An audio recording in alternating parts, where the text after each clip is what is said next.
दोस्तों आज की इस वीडियो में जीके के टॉप 20 क्वेश्चंस करने वाले हैं कुछ ही चंद मिनटों में। तो सुपर फास्ट एक्सप्रेस वीडियो में हर बहन हर भाई का दिल से स्वागत करते हैं और उम्मीद करते हैं कि आप सभी बहुत अच्छे होंगे। तो पहला क्वेश्चन ये रहा, बिना रुके हर क्वेश्चन के लिए मिलेंगे आपको 5 सेकेंड।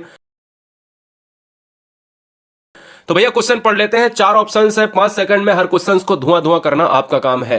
फेदोमीटर का उपयोग किसे मापने के लिए किया जाता है? तो हम जब भी बात करते हैं भूकंप की तो हम कहते हैं अर्थक्वेक्स की बात करेंगे, है ना। अर्थक्वेक्स को हम जो है रिएक्टर स्केल से मापते हैं। वर्षा की बात करें तो रेन गेज पैमाना होता है। ऐसे ही अगर हम ध्वनि तीव्रता की बात करें तो डेसिबल होता है। ऐसे ही फेदोमीटर की बात करें तो समुद्र की गहराई को हम फेदोमीटर यंत्र से मापते हैं। तो सारे क्वेश्चंस क्लिक हो गए, 5 सेकंड में हर व्याख्या भी हो गई और आंसर भी लॉक हो गया। अगर आप चैनल पर नए हैं सब्सक्राइब कर लें, क्योंकि यहां पर वीडियो का सिलसिला रुकता नहीं है और ज्ञान कभी भी आपका कम नहीं होगा, हमेशा बढ़ेगा। पहला क्वेश्चन आपने देखा। सेकंड क्वेश्चन आपके स्क्रीन पर यह रहा, गायत्री मंत्र का उल्लेख किस पुस्तक में मिलता है? तो जब हम बात करते हैं वेदों की, वेद क्या है सर? एक बुक ही तो है। तो वेद की बात करें, धर्म बुक है, जहां पर हमारे जो है चरित्र चित्रण का वर्णन किया जाता है कि हमारे प्राचीन काल में क्या है और क्या होने वाला है। सिस्टम पूरी तरीके से वहां पर मिलेगा आपको। ऋग्वेद, यजुर्वेद, उपनिषद, भगवत गीता। अगर हम वेदों की बात करेंगे तो वेदों को 4 भागों में बांटा गया है, ऋग्वेद, यजुर्वेद, सामवेद और अथर्ववेद। अगर बात करें पुराना वेद, प्राचीन वेद कौन सा है? ऋग्वेद है और यही इस क्वेश्चन का राइट आंसर जाएगा। गायत्री मंत्र का उल्लेख ऋग्वेद के द्वारा, किसके द्वारा? विश्वामित्र के द्वारा। आंसर जाएगा भैया ए को हम लॉक करेंगे। नेक्स्ट वन की बात करें, क्वेश्चन नंबर 3 आपके स्क्रीन पर यह रहा, भारत के किस भाग में बंबू नृत्य प्रसिद्ध है? मतलब कौन सा ऐसा राज्य है जहां पर बंबू नृत्य किया जाता है? ऑप्शंस मध्य प्रदेश है, मेघालय, मिजोरम या फिर उत्तर प्रदेश। तो भैया आंसर किसके साथ जाएगा? अगर हम देखें आपका समय समाप्त होता है, मेघालय के साथ चला जाएगा। मेघालय आपका कहां पर पड़ता है भारत में? उत्तर दिशा में, दक्षिण दिशा में, पूर्व दिशा में? कहां पर? तो आपका पूर्वोत्तर राज्य में पड़ता है मेघालय। मेघालय की अगर हम बात करें दोस्तों, याद रखना है कि मेघालय की राजधानी क्वेश्चन में पूछी जाती है बार बार। तो मेघालय की राजधानी है शिलोंग। क्या याद रखना है? शिलोंग याद रखना है। गारो खासी जयंतियां यहाँ की प्रमुख जनजाति है और पहाड़ी भी हैं। क्वेश्चन नंबर 4, आपको सभी को या किसी भी मरीज को जब हम मलेरिया हो जाता है, यानी मलेरिया हो जाता है, मलेरिया पूछोगे कैसे होता है? आप कहोगे सर मच्छर से होता है, ठीक है ना। तो मच्छर तो एक कारण है, लेकिन रीजन क्या है कि भाई ये कैसा रोग है? मलेरिया किसके द्वारा होता है? विषाणु के द्वारा यानी वायरस के द्वारा, जीवाणु की बात करें बैक्टीरिया के द्वारा, प्रोटोजोन है या फिर कवक की बात करें तो आंसर किसके साथ जाएगा? ना विषाणु है, ना जीवाणु है, ना कवक है। ये सभी आंसर गलत हो जाएंगे। आंसर जाएगा मेरा प्रोटोजोन रोग है। मलेरिया मच्छर से होता है, रीजन क्या है? प्रोटोजोआ है। याद रखें कि रोनाल्ड रॉस ने सबसे पहले यह पता लगाया था कि मच्छर से ही क्या होता है? मलेरिया होता है। मतलब मच्छर के पेट में ताका झाकी कर ली थी। तो क्वेश्चन बताओ, बहुत जबरदस्त बनता है कि मच्छर के पेट में किसने ताका झाकी की थी? मच्छर का पेट के बारे में स्टडी करी, तो वो दोस्तों है Ronald Ross. Question number next की बात करेंगे। क्वेश्चन नंबर नेक्स्ट आपके स्क्रीन पर है, भारत का राष्ट्रीय फल कौन सा है? सेब, अमरूद, आम, केला। जब हम बात करते हैं भाई यहां पर की बात करते हैं पशु की बात करते हैं तो आप कहते हो बाघ है, जिसको टाइगर के नाम से जानते हैं। टाइगर स्टेट हमारा है मध्य प्रदेश। सबसे ज्यादा भारत में बाघ यानी जो है पाए जाते हैं वो मध्य प्रदेश में। भारत का राष्ट्रीय फल की बात करें तो आप कहते हो भाई आम के साथ जाएगा। और भारत की बात करें जलीय जो है जीव की बात करें तो डॉल्फिन के साथ जाता है। आंसर किसके साथ जाएगा? फिलहाल सी के साथ चला जाएगा, मैग्नीफेरा के साथ जाएगा। क्वेश्चन नंबर 6, छपेली लोकनृत्य संबंधित है। कोई मुझे यह बताएगा कि कोको कोला किस देश की कंपनी है? कोको कोला आपने यूज करा होगा, तो वो भी आज इस वीडियो में डिस्कस करेंगे। छपेली लोकनृत्य संबंधित है, जवाब दें। तो दोस्तों अगर बात करें छपेली लोकनृत्य हमारा हिमाचल प्रदेश से संबंधित है। हिमाचल प्रदेश की राजधानी आप सभी जानते हो कहीं ना कहीं शिमला के साथ जाएगा। और याद रखना है कि शिमला में आपका आलू अनुसंधान केंद्र संस्थान भी स्थित है। क्लियर? ये आपको याद रखना है। नेक्स्ट वन की बात करें, क्वेश्चन नंबर नेक्स्ट आपके स्क्रीन पर लिया है। आप सभी के यहां ये होता होगा कि भाई पूर्ण सूर्य ग्रहण पड़ता है या फिर चंद्र ग्रहण पड़ता हो। आपने ये देखा होगा कि भाई उस समय खाना नहीं खाया जाता है। लेकिन हम यहां पर क्वेश्चन वो नहीं पूछा जा रहा। क्वेश्चन ये पूछा जा रहा भाई पूर्ण जो सूर्य ग्रहण होता है ये भैया अधिकतम समय का होता है, ये कितने सेकंड का होता है? 250 सेकंड, 460 सेकंड, 500 सेकंड या फिर 600 सेकंड? तो इस क्वेश्चन का जो राइट आंसर जाएगा ना वो आंसर जाएगा भैया बी के साथ जाएगा, 460 सेकंड। आज आपका गलत हुआ है, अगले एग्जाम में कोई भी बच्चा गलत नहीं करेगा, ये वादा है, ये आपने खुद अपने से वादा किया है। क्वेश्चन नंबर 8 बार बार एग्जाम में ट्रेंड करता है, आपको सभी को पता होगा, लेकिन बच्चे परेशान हो जाते हैं। याद कैसे करोगे मैं बताऊंगा। इंद्रधनुष किस कारण बनता है? इंद्रधनुष की बात करें दोस्तों, इंद्रधनुष क्या होता है, कब बनता है? तो इंद्रधनुष अगर क्वेश्चन में पूछा जाए कि कब बनता है तो हमेशा याद रखना है कि एक सिंपल सा उसका आंसर होगा कि हमेशा वर्षा के बाद ही इंद्रधनुष बनता है। जब वर्षा हो जाती है उसके बाद इंद्रधनुष बनता है। दूसरा फैक्ट इंद्रधनुष का यह याद रखना है कि इंद्रधनुष किधर बनता है, तो इंद्रधनुष हमेशा याद रखना है वर्षा के बाद बनता है और सूर्य के विपरीत दिशा में बनता है। अगर सूर्य उस समय उत्तर में है तो दक्षिण में बन जाएगा, अगर पश्चिम में है तो पूर्व में बन जाएगा। मेरी बात समझ रहे ना? तो आपको उस समय जैसे 2 बजे अगर इंद्रधनु बनता है तो वहां पर उत्तर में होता है लगभग, तो दक्षिण में बन जाएगा, पश्चिम में है तो पूर्व में बन जाएगा। मेरी बात समझ रहे ना? इंद्रधनुष दोस्तों परावर्तन के कारण बनता है, परावर्तन के कारण बनता है, रिफ्लेक्शन की बात करेगा, आंसर जाएगा भाई डी के साथ। क्वेश्चन नंबर नेक्स्ट की बात करें, अंतरिक्ष में आकाश कैसा दिखाई देगा?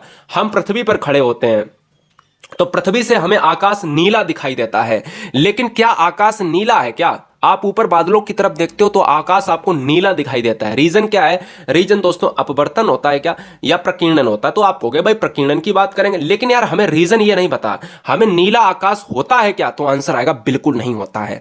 नीला आकाश नहीं होता है। जब आप नीचे से आप अंतरिक्ष में जाओगे ना, तो अंतरिक्ष से जब आप आकाश देखोगे तो आपको बिल्कुल डार्क काला दिखाई देगा, यानी रियल में आकाश कैसा होता है?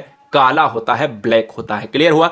नेक्स्ट वन की बात करें, क्वेश्चन नंबर 10, कुत्ते के काटने से जिस विषाणु के द्वारा रोग उत्पन्न होता है उस रोग का नाम क्या है? कुत्ता अगर आपको काटता है तो कौन सा रोग होगा? ये देसी भाषा में पूछ रहा है, आप जवाब दीजिएगा। क्या मम्स होता है, हाइड्रोफोबिया होता है, पीलिया होता है, चेचक होता है? सभी बच्चे सब्सक्राइब कर लें। हर बहन हर भाई के माता पिता को मेरा जय हिंद, क्योंकि यहां पर मुद्दे को रोका नहीं जाता है, बात करी जाती है मुद्दे की। क्वेश्चंस को लगाओ और उसकी व्याख्या दो और आगे बढ़ो फटाफट, ठीक है ना? चंद मिनटों में हजारों क्वेश्चन होते हैं। खैर आज तो 20 ही क्वेश्चन है, इसलिए हर बच्चा यहां पर सब्सक्राइब कर ले सरकारी सीट प्राप्त करने के लिए, एक सरकारी नौकरी की। आंसर जाएगा हाइड्रोफोबिया। हाइड्रोफोबिया की बात करें, यह रेबीज इसको कहा जाता है। ये रोग जब हो जाता है ना तो आपको पानी से डर लगने लगता है, इसलिए इसको नाम रख दिया गया हाइड्रोफोबिया। कुत्ते के काटने के लिए आपके इंजेक्शन लगते हैं। पहले इंजेक्शन काफी लगा करते थे, लेकिन अब केवल 1 या 2 इंजेक्शन में कहीं काम चल जाता है। क्वेश्चन नंबर 11 की बात करेंगे, झूठ पता लगाने वाला यंत्र कौन सा है? जवाब दे। लास्ट के 11 से लेकर 20 तक 10 क्वेश्चन मिलेंगे। 10 क्वेश्चन में बड़ा ध्यान से देखना, बहुत जबरदस्त क्वेश्चन है। झूठ पता लगाने वाला यंत्र कौन सा है? जवाब दें। सभी बच्चे लाइक करें अगर पॉसिबल है, वरना देखते रहे क्वेश्चंस का धुआं निकालते रहे।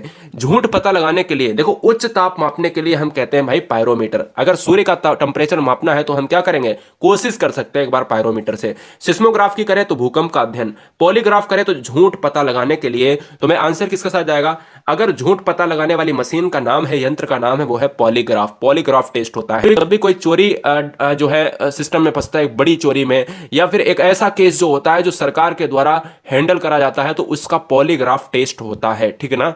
याद रखें ऑप्शन नंबर किसके साथ जाएगा? सी के साथ जाएगा। क्वेश्चन नंबर 12, वायु की गति को मापने के लिए हम किस यंत्र का प्रयोग करते हैं? बैरोमीटर, एनीमोमीटर, हाइड्रोमीटर या फिर विंड वेन? तो दोस्तों यहां पर मैं आपको बताऊंगा। बैरोमीटर से हम मापते हैं वायु दाब। क्या मापते हैं? हम वायु दाब मापते हैं। क्लियर? हम एनीमोमीटर से क्या मापते हैं? हम वायु का वेग मापते हैं, ठीक है ना? वायु का वेग। हाइड्रोमीटर हमारा आपके वाटर से रिलेट करता है, तो मैं कह सकता हूं कि वायु का वेग ही तो पूछा था, वायु का गति जो हो जाएगा ना वो anemometer. Anemometer root of air होता है, ये आपको याद रखना है। Anemo is related to air. Clear? आप याद रखेंगे, ऑप्शन नंबर जाएगा भाई बी के साथ। क्वेश्चन नंबर नेक्स्ट की बात करेंगे, 13वां नंबर, जंगली भैंसा किस राज्य का राजकीय पशु है? उत्तर प्रदेश है, आंध्र प्रदेश है, मध्य प्रदेश, छत्तीसगढ़? तो इस क्वेश्चन का राइट आंसर जाएगा भैया, जंगली भैंसा की बात करें तो आपका जाएगा छत्तीसगढ़ के साथ। छत्तीसगढ़ की राजधानी अगर क्वेश्चन में पूछा जाए तो छत्तीसगढ़ की राजधानी क्या हो जाएगी? रायपुर हो जाएगी, ये भी आपको याद रखना है। नेक्स्ट वन की बात करें, क्वेश्चन नंबर 14 आपके स्क्रीन पर ये रहा। सबसे पहले जीएसटी को लागू करने वाला देश कौन सा था? अगर मैं बात करूं, जीएसटी आपका वही है जो भी प्रोडक्ट आप आजकल खरीद रहे हो, जो भी मार्केट से अगर आप लैपटॉप, मोबाइल, कुछ भी छोटे से बड़ा सामान आप खरीद रहे हो तो वहां पर जीएसटी जरूर लगेगा। कुछ सामान में आपको 0% जीएसटी देना होता है, जहां पर लगता ही नहीं। एक जीएसटी होता है, एक आईजीएसटी लगता है, यानी एक देश के अंदर, एक राज्य के अंदर। अगर जीएसटी की बात करें तो जीएसटी का फुल फॉर्म होता है गुड्स सर्विस टैक्स होता है। क्या? गुड्स सर्विस टैक्स होता है। जीएसटी कहां से लिया गया है? जीएसटी सबसे पहले भारत में नहीं लागू हुआ था, सबसे पहले फ्रांस में लागू हुआ था। कहां पर? फ्रांस में लागू हुआ था। आंसर जाएगा भैया सी के साथ। क्लियर हुआ? नेक्स्ट वन की बात करें, क्वेश्चन नंबर 15, सर्वाधिक कोयला उत्पादन राज्य कौन सा है? मतलब सबसे ज्यादा कोयला किस राज्य में प्राप्त होता है भारत को? उत्तर प्रदेश, आंध्र प्रदेश, मध्य प्रदेश, झारखंड? तो सर्वाधिक कोयला वाला अगर हम बात करें तो यहां से बनेंगे 2 क्वेश्चन। पहला क्वेश्चन तो आपसे ये पूछता है कि ये बताओ कि सर्वाधिक कोयला कहां पर है? तो सर्वाधिक कोयला दोस्तों आपका जाएगा झारखंड के साथ। क्या? झारखंड के साथ जाएगा, ठीक है ना? और दूसरा क्वेश्चन आपसे ये बनता है कि सबसे अच्छा कोयला कौन सा होता है? तो सबसे अच्छा कोयला होता है एंथ्रेसाइट कोयला, सबसे बेस्ट कोयला माना जाता है। क्लियर? ये आपको याद रखना है। तो भैया आंसर जाएगा भाई झारखंड के साथ। क्वेश्चन नंबर 16 की बात करेंगे, चार मीनार कहां पर अवस्थित है? तो ध्यान दीजिएगा 16 से 20 क्वेश्चन करेंगे। 5 क्वेश्चन में आपको यह भी बताना होगा कि कोको कोला कंपनी किस देश की है। तो यहां पर अगर हम बात करें चार मीनार कहां पर अवस्थित है, चार मीनार दोस्तों हमारा कहां पर अवस्थित है? तो चार मीनार अवस्थित है दोस्तों कहां पर? जी हां, हैदराबाद। हैदराबाद सिकंदराबाद दोस्तों दो जुड़वा शहर कहे जाते हैं भारत के। फिलहाल आंसर जाएगा ए के साथ और राइट आंसर हम ए को लॉक करेंगे। क्वेश्चन नंबर 17 की बात करेंगे, भारत में मेट्रो सर्वप्रथम कहां चलाई गई थी? तो अगर बात करें दोस्तों दिल्ली, कोलकाता, पंजाब, लखनऊ, इन्हीं चार में से एक ऑप्शन होगा। तो भारत में मेट्रो सबसे पहले भारत में 1853 में क्या ट्रेन चली थी। लेकिन अगर हम बात करें दोस्तों यहां पर ट्रेन को चलाने के लिए लॉर्ड डलहौजी को सबसे इंपॉर्टेंट माना जाता है। क्या लॉर्ड डलहौजी को सबसे इंपॉर्टेंट माना जाता है, यानी भारत में ट्रेनों का जनक डलहौजी को माना जाता है। मेट्रो सर्वप्रथम कहां चली थी? कोलकाता में चली थी। अगर बात करें कोलकाता की, तो कोलकाता एक पश्चिम बंगाल की राजधानी है और पश्चिम बंगाल को हम कहते हैं वेस्ट बंगाल कहते हैं। और इस यहां पर एक त्योहार बहुत प्रारंभ यहां पर बहुत ज्यादा प्रसिद्ध है, जिसको कहा जाता है दुर्गा पूजा। दुर्गा पूजा भारत के किस राज्य में होती है? वो होती है पश्चिम बंगाल, वेस्ट बंगाल में। राजधानी क्या है? कोलकाता है। कोलकाता किस नदी के किनारे है? हुगली नदी के किनारे बसा हुआ है। फिलहाल इस क्वेश्चन का राइट आंसर जाएगा बी के साथ। सभी बच्चे सब्सक्राइब करने के लिए दिल से धन्यवाद, क्योंकि यहां पर मुद्दे की बात होती है, बिना रुके क्वेश्चंस का किया जाता है धुआं धुआं। स्वर्ण मंदिर भारत के किस राज्य में अवस्थित है? हैदराबाद, भोपाल, जयपुर, अमृतसर। तो यहां पर अगर बात करें स्वर्ण मंदिर की बात करें तो यह एक पार्ट है जहां पर आपके उत्तर राज्य में स्थित, जिसको कहा जाता है अमृतसर शहर, जिसको गोल्डन टेंपल का नाम दिया है। यहीं पर 1919 में जलियांवाला हत्याकांड हुआ था, जनरल डायर ने करवाया था। जनरल डायर को मारने वाला उधम सिंह था। आंसर जाएगा भाई डी के साथ। नेक्स्ट वन की बात करें, question number 19। Coca Cola company आपने बहुत ज्यादा अपने जीवन में यूज करा होगा, नहीं किया होगा तो आपने देखा होगा मार्केट में। Coca Cola company, Coca Cola company कहां पर है? कौन सा मुख्यालय है? देखो, एक मुख्यालय अगर पूछे तो उसका राज्य अलग हो जाता है, मुख्यालय की बात करें तो उसकी जगह बदल जाती है। लेकिन अगर हम देश की बात करें तो देश पहले बताता हूं, फिर हम आपको मुख्यालय बताते हैं। तो देश की बात करें, भारत की बात नहीं होगी। कोको कोला कंपनी, पाकिस्तान तो यार इतनी औकात है ही नहीं इसकी। कोको कोला की बात करें तो ये जाएगा अमेरिका के साथ। अगर मैं बात करूं ये इसका हेडक्वार्टर कहां है? अमेरिका में अटलांटा है, यहीं पर इसका हेडक्वार्टर है। नेक्स्ट वन की बात करें, क्वेश्चन नंबर 20। राउरकेला किस खनिज के लिए प्रसिद्ध है? चांदी, लोहा, सोना, पीतल। राउरकेला की बात करें चांदी, लोहा, सोना, पीतल के साथ, तो राउरकेला दोस्तों लोहा के लिए प्रसिद्ध है। आंसर जाएगा भैया भारत में लोहा सबसे ज्यादा राउरकेला में होता है, बी के साथ चला जाएगा। क्लियर? चैनल को सब्सक्राइब करने के लिए दिल से धन्यवाद। आप सभी के परिवारों, माता पिता को मेरा जय हिंद। एक बार फिर से वंदे मातरम। हमेशा पॉजिटिव रहिएगा, स्वस्थ रहिएगा, मस्त रहिएगा, क्योंकि स्वस्थ होंगे तभी आप बेहतर पढ़ाई कर पाएंगे। और अगर बेहतर पढ़ाई करने के लिए अगर आपका माइंड ही संतुलन में नहीं है, बीमारी ही रहेगी, तो फिर सिंपल सी बात है कि कहीं ना कहीं पढ़ाई बैलेंस नहीं खाएगी। तो love you guys, thanks for watching. वंदे मातरम, आदाब, सत श्री अकाल, जय महाकाल, तार ठोकर, इंकलाब जिंदाबाद।